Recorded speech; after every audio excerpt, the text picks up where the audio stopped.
बिस्मिल्लाहिर्रहमानिर्रहीम। अस्सलाम वालेकुम नाजरीन, मैं हूं बाबर हयात और आप देख रहे हैं 24/7 उर्दू न्यूज पर होम एक्सपेंस के ताउन से बाबर हयात शो। नाजरीन, बहुत बड़ी खबर आई है और बहुत बड़ी खबर की तस्दीक हुई है। आज से 2 दिन पहले जो खबर आपकी खिदमत में हमने पेश की थी, जिसपे बहुत सारे हमारे क्रिकेट फैंस ने यह कहा था कि यह फेक न्यूज है जो आपने उठाई है, लेकिन उस वक्त भी मैंने आपको कहा था कि हमारे सोर्सेज बहुत कंफर्म है कि ये खबर करेक्ट है और आप में से हजारों लोगों ने वो खबर देखी और अब उस खबर की तस्दीक खुद पाकिस्तान क्रिकेट बोर्ड ने कर दी, यानी खुद मोहम्मद हफीज ने उस खबर की तस्दीक कर दी है। जी हां, मोहम्मद आमिर और इमाद वसीम दोनों के साथ राब्ता किया गया है पाकिस्तान क्रिकेट बोर्ड की जानिब से, और स्पेसिफिकली मोहम्मद हफीज ने खुद राब्ता किया है इन दोनों के साथ। आज इस खबर को खुद मोहम्मद हफीज ने करेक्ट करार दिया है, दुरुस्त करार दिया है। तो वो लोग जो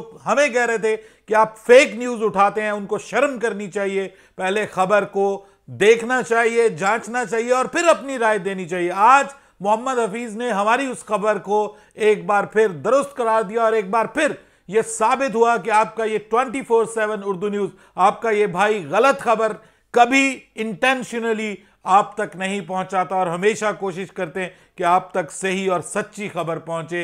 इक्का दुक्का बार हो जाता है, गलती भी हो जाती है इंसान से, बाज़ औक़ात आपका सोर्स आपको जो है वो मिस रिपोर्ट कर देता है, लेकिन ऐसा इस बार नहीं हुआ। असल में खबर क्या थी? खबर थी कि मोहम्मद हफीज का उस वक्त नाम नहीं था। उस वक्त यह था कि पाकिस्तान क्रिकेट बोर्ड के एक ऑफिशियल ने इमाद वसीम और मोहम्मद आमिर दोनों से राब्ता किया है और उन दोनों को रिटायरमेंट वापस लेने का कहा गया है और उन दोनों को कहा गया है कि आप हमारे प्लान्स का हिस्सा हैं, आप टीम में वापसी के लिए तैयारी करें, आप रिटायरमेंट वापस लें, आप हमारे प्लान्स का हिस्सा हैं।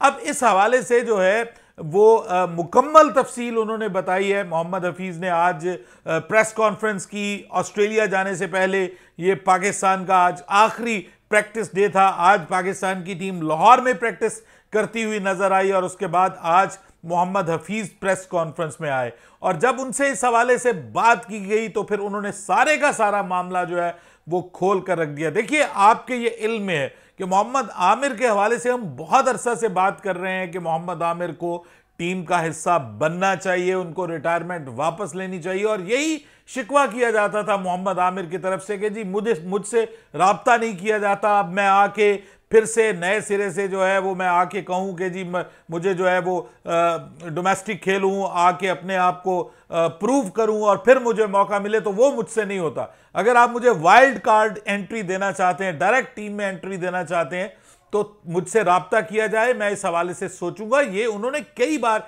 इशारे दिए हैं। लेकिन अब मैं आपको बताऊं कि मुझे बहुत अफसोस हुआ है, बहुत अफसोस हुआ है। अभी तक जो इमाद वसीम और मोहम्मद आमिर की तरफ से इस हवाले से रद्द अमल का इजहार नहीं किया गया, उस तरह से डायरेक्ट रद्द अमल का इजहार नहीं किया गया, लेकिन उन्होंने मोहम्मद हफीज को जो जवाब दिया है, देखिए वो बहुत डिसअपॉइंटिंग है।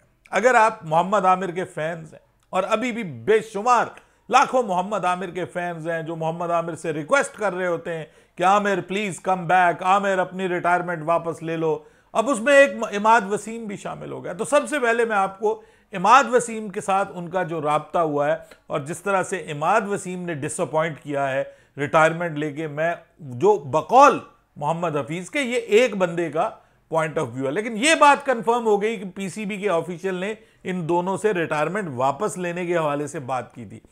अब मोहम्मद आमिर की तो मैं बाद में बात बताता हूं, पहले आपको इमाद वसीम की बताता हूं। इमाद वसीम से यह राब्ता किया गया और उनसे यह कहा गया कि आप जो है वो ये न्यूजीलैंड सीरीज जो है इसके लिए आप हमारे प्लान का हिस्सा हैं और आप जो है वो, इन्होंने सेंट्रल कॉन्ट्रैक्ट पे साइन नहीं किए थे। मतलब ये उन्होंने सबसे पहले बताया कि Imad Wasim was not willing to sign up the central contract. तो मैंने उनको फोन किया, मैंने उनको कहा कि आप सेंट्रल कॉन्ट्रैक्ट साइन कर दें और आप जो है ना वो अपनी अवेलेबिलिटी यकीनी बनाएं। हम आपको न्यूजीलैंड के खिलाफ सीरीज में आप हमारे प्लान्स का हिस्सा हैं, हम आपको उसमें शामिल करना चाहते हैं, हम आपको वर्ल्ड कप के लिए ज़ेरे गौर लाना चाहते हैं, तो आप जो है ना वो सेंट्रल कॉन्ट्रैक्ट को साइन कर दें। इसके ऊपर उन्होंने कहा कि जी मुझे टाइम चाहिए, मुझे को 2-1 दिन का वक्त दें, मैं आपको इस पे सोच के तो आपको बताऊंगा। और उसके बाद फिर इंतहाई डिसअपॉइंटिंग ये उन्होंने इजहार किया डिसअपॉइंटमेंट का मोहम्मद हफीज ने, कि 2 दिन बाद उन्होंने खुद से बगैर बताए बगैर डिस्कस किए उन्होंने रिटायरमेंट का ऐलान कर दिया और कहा कि जी मैं लीग्स के ऊपर तवज्जो देना चाहता हूं, मैं पाकिस्तान टीम के लिए अवेलेबल नहीं हूं। ये बड़ा डिसअपॉइंटिंग मामला है जी, मुझे बहुत दुख पहुंचा है। मैंने इमाद वसीम के हवाले से बहुत बात की है, इमाद वसीम की टीम में वापसी के हवाले से बहुत बात की है, और ये जो डिसअपॉइंटिंग अभी पॉइंट ऑफ व्यू सामने आया है, अभी मैं इमाद से भी राब्ता करने की कोशिश करूंगा और उनका पॉइंट ऑफ व्यू भी जानूंगा कि ये असल में क्या हुआ है, आपसे वाकई राब्ता किया गया या नहीं किया गया।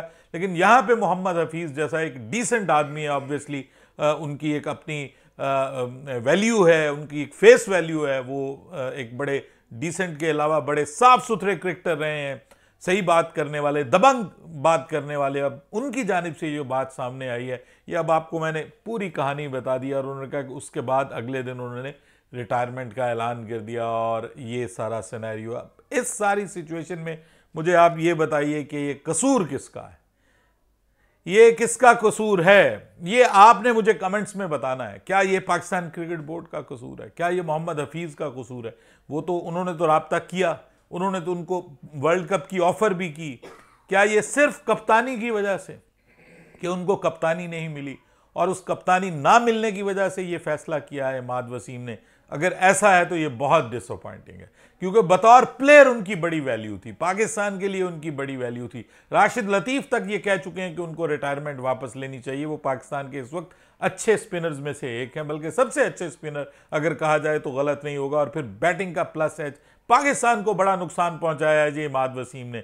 जब उनकी ज़रूरत थी पाकिस्तान को, 2024 का वर्ल्ड कप सर पे आन खड़ा है, उसके क्वालिफायर सामने आ गए हैं। नमीबिया ने भी आज 2024 के T20 वर्ल्ड कप के लिए क्वालिफाई कर लिया, सारी चीज़ें, अब उसका शेड्यूल सामने आने वाला है। तो उसके ऊपर अब आप देखिए कि क्या मतलब, मैं अब कहूँ इसके ऊपर आप ही अपनी राय देंगे। अब मोहम्मद आमिर की बात कर लो, उन्होंने कहा कि मैंने मोहम्मद आमिर से भी राब्ता किया है और मोहम्मद आमिर से राब्ता करके मेरे ख्याल में तो ये बड़ेपन का सबूत दिया। आपको पता है मोहम्मद हफीज़ की और मोहम्मद आमिर की आपस में उस तरह से बनती भी नहीं थी, और ये मोहम्मद आमिर मोहम्मद हफीज़ के मामले को लेकर के बीच में टांगे अड़ाते थे और इनकी आपस में बनती भी नहीं थी। उसके बावजूद एक बड़ेपन का सबूत देते हुए मोहम्मद हफीज़ ने मोहम्मद आमिर से भी राब्ता किया है और मोहम्मद आमिर को भी उन्होंने कहा है कि आप रिटायरमेंट वापस ले लें, हम आपको अपना वर्ल्ड कप के प्लान्स का हिस्सा बनाना चाहते हैं, हम आपको वर्ल्ड कप के लिए ज़ेरे गौर लाना चाहते हैं। तो इसके ऊपर उन्होंने कहा कि मोहम्मद आमिर ने मुझे कहा कि मैं रिटायरमेंट वापस नहीं लेना चाहता, मैं अब इंटरनेशनल क्रिकेट नहीं खेलना चाहता, मैं सिर्फ लीग्स खेलना चाहता हूं। अब इतना सारे का सारा मामला क्रिएट करके, सारे की सारी फस क्रिएट करके, इतना रौला डाल के, टीवी चैनलों पे बैठ के आप टीम के लिए बेहतरी के मशवरे देते हैं, फलां ये कर ले, फलां ये कर ले, सिर्फ पैसे के लिए। सिर्फ आपको करोड़ करोड़, 1.5-2 करोड़ रुपया जियो वाले दे देते हैं तो आप वहां पे बन जाते हैं पाकिस्तान की क्रिकेट के नुमाइंदा। जब पाकिस्तान की क्रिकेट को आपकी ज़रूरत है तो आप कहते हैं कि नहीं जी, हमने लीग्स खेलनी है, हमें डॉलर्स अजीज़ हैं, हमें लीग्स के साथ अपने कॉन्ट्रैक्ट अजीज़ हैं। तो ये इंतहाई सेल्फिशनेस है, इसकी इंतहा है, और पैसे की मैं तो कहता हूं कि हवस है, जो आपको सिर्फ पैसे के लिए, पैसा आपके लिए सबसे वैल्यू रखता है, ना मुल्क आपके लिए वैल्यू रखता है, ना मुल्क का नाम वैल्यू रखता है। देखिए वो बेन स्टोक्स अपने मुल्क के लिए, हालांकि उनकी टीम बहुत बुरी तरह पिटी है इस वर्ल्ड कप में, 2023 के वर्ल्ड कप में, अपनी टीम के लिए जब उनसे कहा गया कि हमें आपकी जरूरत है तो वो वापस आ गए, उन्होंने अपना जो रिटायरमेंट वापस ले ली। मोइन अली ने रिटायरमेंट वापस ले ली। बड़ी मिसालें हैं दुनिया में सर, आपको याद है, मैं आपको बताता हूं कि इवन इमरान खान भी रिटायरमेंट ले चुका था। उस वक्त जनरल ज़ियाउल हक इमरान रिटायरमेंट ले चुका था। जनरल ज़ियाउल हक ने, उस वक्त हम छोटे थे, हमें पता है कि जनरल ज़ियाउल हक ने दोबारा इमरान खान से कहा कि आप रिटायरमेंट वापस लें और वर्ल्ड कप में पाकिस्तान की टीम की क़यादत करें, हम चाहते हैं कि आप पाकिस्तान की टीम को आगे लेके जाएं। तो तब जो है वो उन्होंने रिटायरमेंट वापस ली थी, वरना उससे पहले ही वो रिटायरमेंट ले चुके थे। और फिर वो 1992 में उन्होंने वर्ल्ड कप की क़यादत की, ये उससे पिछले वर्ल्ड कप की बात कर रहा हूँ। तो ये अब आप अंदाज़ा लगा लीजिए कि ये सिचुएशन है पाकिस्तान की क्रिकेट की, और ये सिचुएशन है पाकिस्तान के क्रिकेटर्स की। जब हम इनके ऊपर क्रिटिसिज्म करते हैं तो इनके फैंस हमें लताड़ते हैं, हमें कहते हैं आमिर के बारे में आपने बात कर दी, हमें कहते हैं इमाद के बारे में बात कर दी, कभी हम बाबर को क्रिटिसाइज करें तो कहते हैं बाबर के बारे में आपने बात कर दी। हालांकि बाबर की आज तारीफें की हैं मोहम्मद हफीज ने, और उसने कहा कि बाबर हमें मुकम्मल सपोर्ट कर रहा है, बाबर हमारी टीम के प्लान्स बनाने में हमारी मदद कर रहा है, इन डेप्थ एनालिसिस में हमारी मदद कर रहा है। और उन्होंने कहा कि he is a very much part of our team, और बहुत उनसे उम्मीदें हैं कि ये जो प्रेशर कप्तानी का उनसे हटा है, बाबर आजम एक और निखार आएगा उसकी बल्लेबाजी में, और बाबर आजम अपनी बल्लेबाजी पे फोकस करके पाकिस्तान के लिए बड़ा कंट्रीब्यूशन करेगा।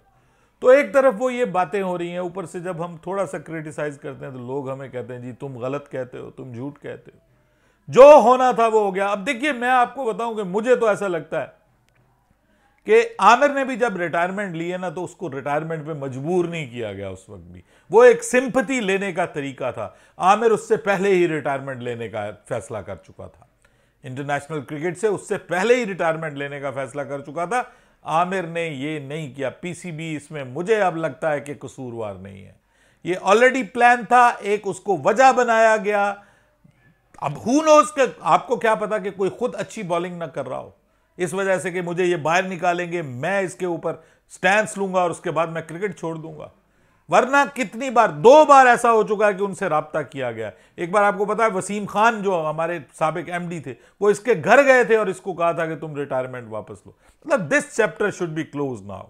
मेरे ख्याल में अब मोहम्मद आमिर से दोबारा राब्ता करने की जरूरत नहीं है, इमाद वसीम से भी राब्ता करने की जरूरत नहीं है। हमारे पास और बहुत सारी ऑप्शंस हैं। मेहरान लड़का है, मेहरान मुमताज, बहुत अच्छा स्पिन बॉलर है, उसको जो है वो लेफ्ट आर्म स्पिन बॉलर है, उसको करें। उसके बाद आपका वो जो लड़का है लेफ्ट आर्म लेग स्पिनर है आपका, उसको सुफियान मुकीम, उसको तैयार करें। आपके पास बहुत सारी ऑप्शंस हैं, उनको आगे लेके आए, उनको मौका दें, वो तैयार हैं आपके लिए रिप्लेसमेंट बनने के लिए। इन लोगों को भूल जाएं, इन लोगों को सिर्फ पैसा अजीज है और कुछ नहीं। अपनी राय दीजिएगा कमेंट सेक्शन में।